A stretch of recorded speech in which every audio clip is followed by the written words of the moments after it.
Here's up, guys. This is actually a reshoot, and it's because it turned out to be very long and very over the place, and I wasn't happy with it.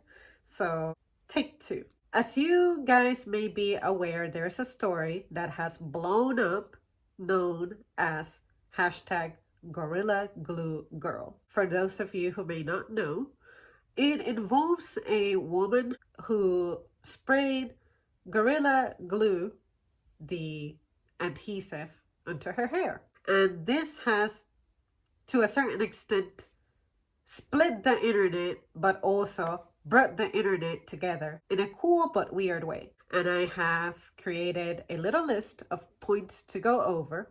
For I was originally going to stream this, but there's no telling how much coughing or sneezing may happen, so I said, let's not risk it. The first thing I have to say, you guys can probably tell if you have been watching me for the longest time, it is once again the consequences of people's investment on the quest for vanity. It saddens me because we have people out here getting plastic surgery, aspiring for altering their appearance, and in the end, when you begin to age, you end up regretting what you have done. But in the case of this lady, it was interesting how the internet was being brought together, especially from woman to woman to woman to woman, on the matter of this lady may have felt compelled to obsess over her hairstyle because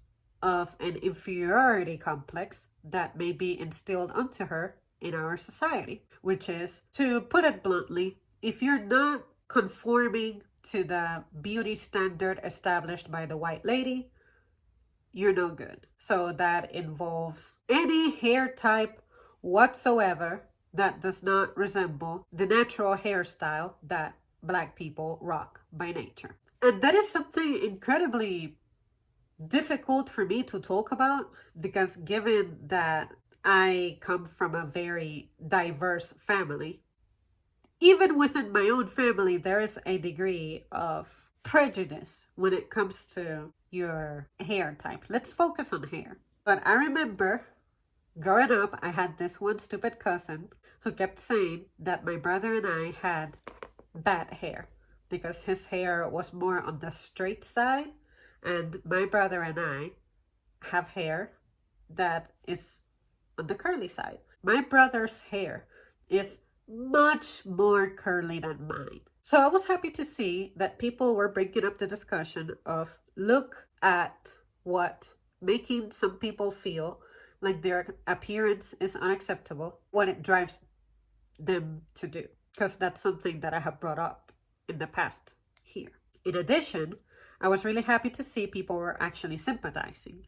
However, there's the side of me that the more that I explored this trend, I said, some people are just here for that nosy aspect of the story. I cannot help but think that some people are invested in this story just because they may be curious to see what this person is going to look like after that stuff is taken off her head.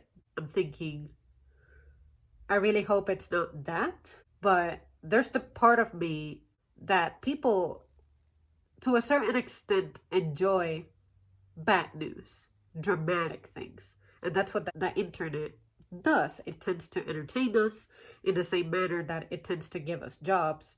But that's one part, the darker part, that I'm thinking about, that I'm thinking, okay, I really hope that's not it. What I have to say is that I feel inclined to not be 100% able to side with her on this, because I always think that anytime you are trying something that goes out of your routine, anytime you're about to eat something that steps outside what you normally do, always make sure to read labels, read bottles, read signs. I say that because I happen to live with someone who likes to repurpose things. Some of these things that are repurposed are really obvious, such as food.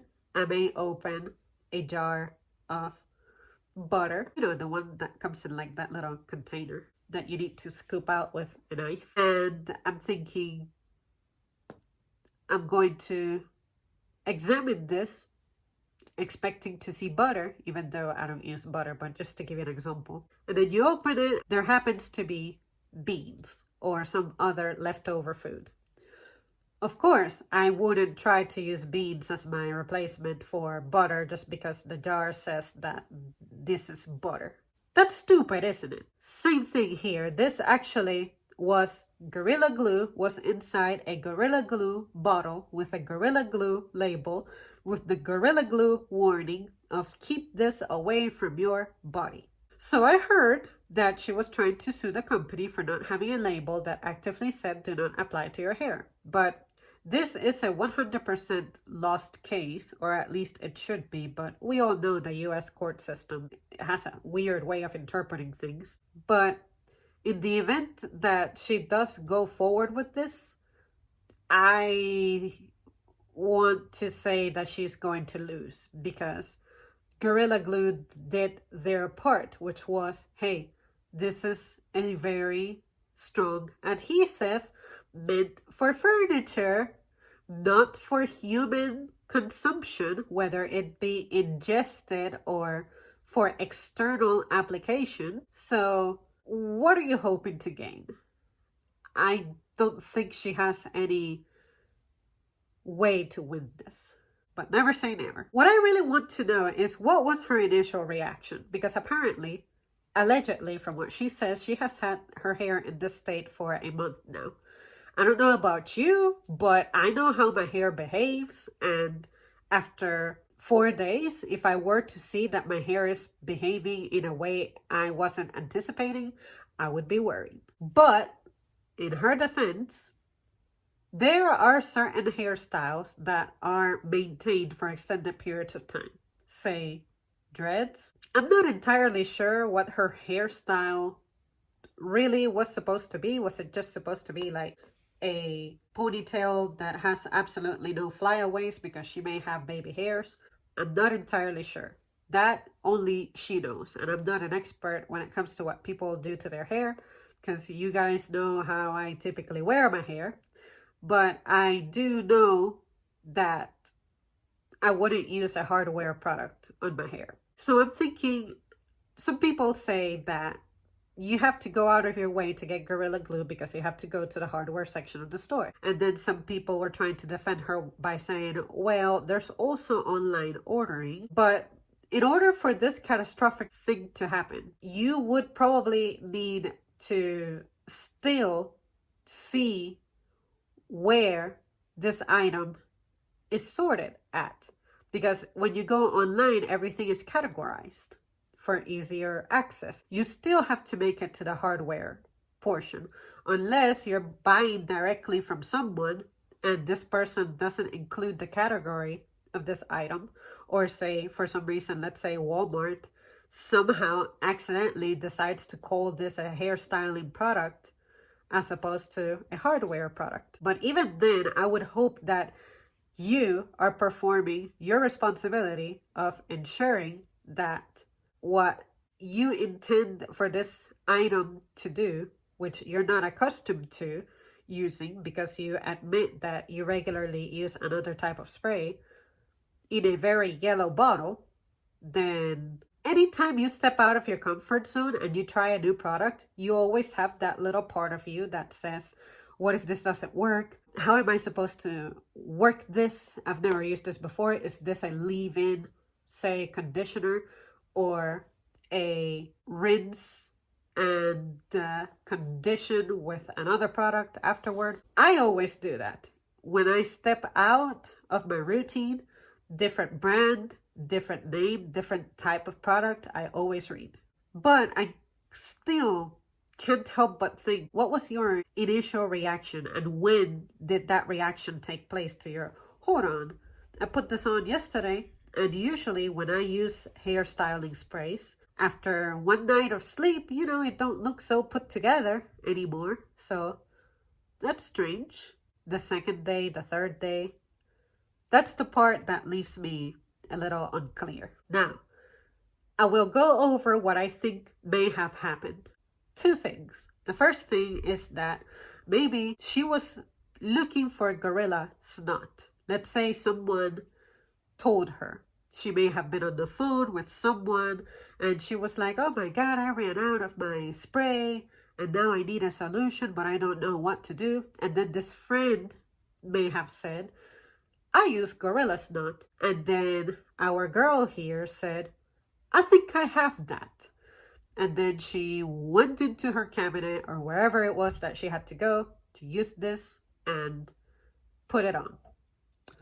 But how did this happen, you may ask? I'm thinking maybe her original spray that she ran out of is something that she has to go to a specific place to purchase, but they may have been closed or you can only purchase from them online, something inconvenient.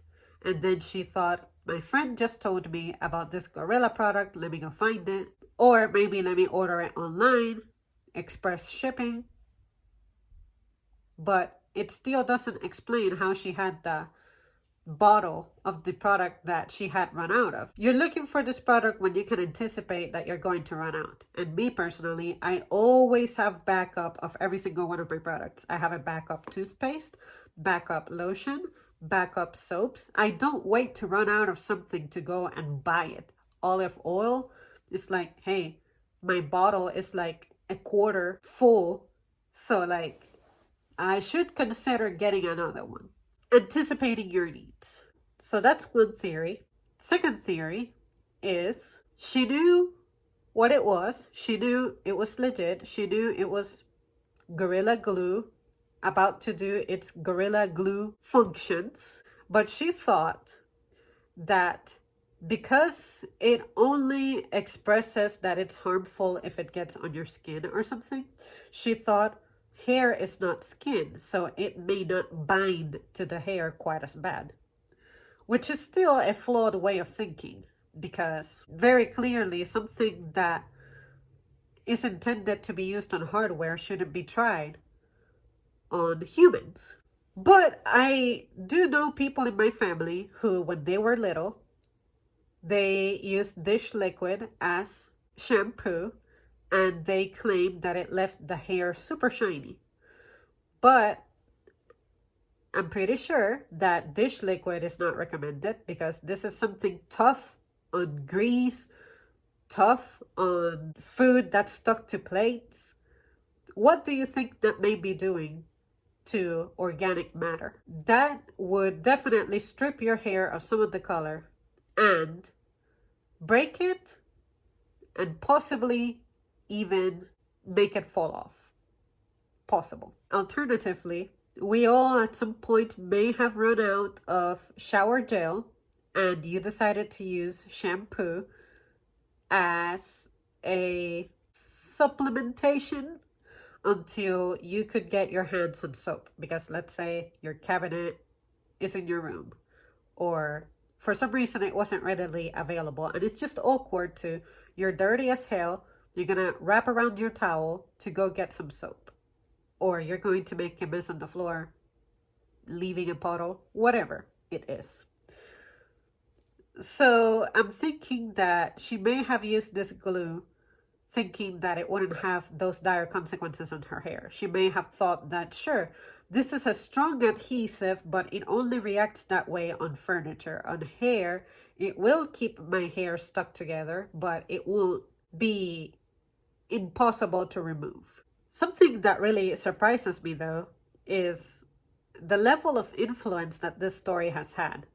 Because people really insist on keeping the topic alive, and most people are expressing concern for this person, which I'm right there. I'm like, wow, this is unprecedented. What's really going to happen with this lady? But something still doesn't click. But at least it's good to see that people are bringing up so many different points. The social aspect of it, the make sure that you do your reading part anytime you're stepping out of your comfort zone, and the fact that we have more questions than answers. For me personally, I think that some products in the past had catastrophic warning. And you guys ever look at warning signs, especially with buckets? You're like, hey, buckets can actually be dangerous for kids. They can trip and fall into this thing and drown. I'm pretty sure that warning label was created because it happened to someone. Same thing with train stations. Hey, make sure that while the train is moving, you're not attempting to go from one, what do you call that, one compartment to another, because you may end up getting stuck or something. And electricity, electric, anything, hey, make sure that when this thing is plugged and running, you don't touch it because it may actually zap you. So, I don't know, you guys.